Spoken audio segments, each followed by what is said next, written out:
Here in Bermuda, life is different. Time doesn't move hour to hour, but mood to moment. Life is lived by the currents, plans made by the tides, agendas written by the sun, and schedules scribbled by the sand. Every time we walk the shoreline here, some ancient urge arises, and we are compelled to shed shoes and shirts and jump in.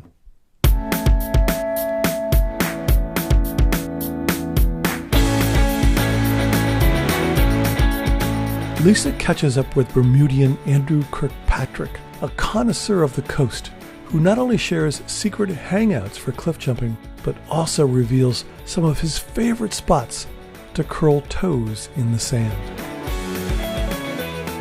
Horseshoe Bay is Bermuda's sort of premier beach. You know, everyone's told to go there, and it's an amazing beach. I go there all the time.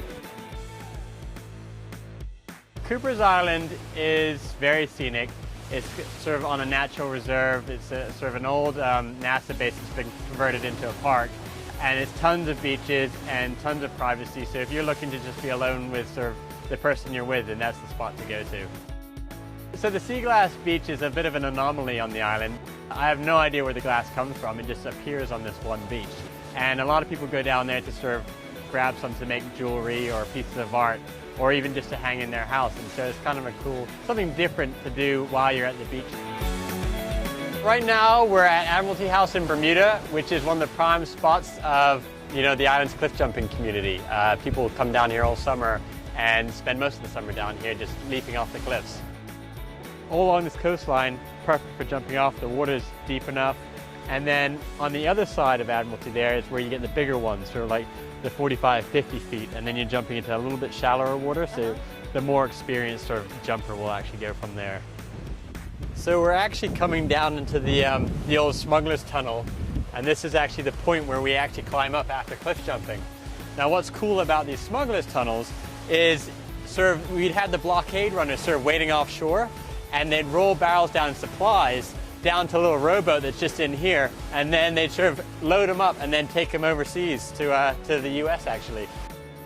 Tobacco Bay also has a lot of history. That's actually where a lot of the gunpowder was smuggled out of Bermuda to support the Confederate Army back in the Civil War.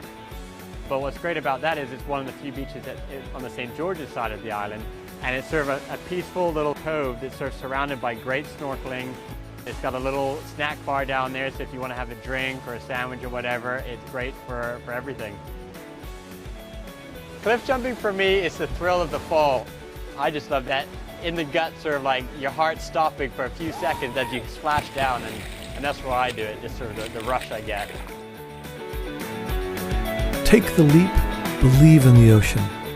Control stops at the shore here. Jump for joy.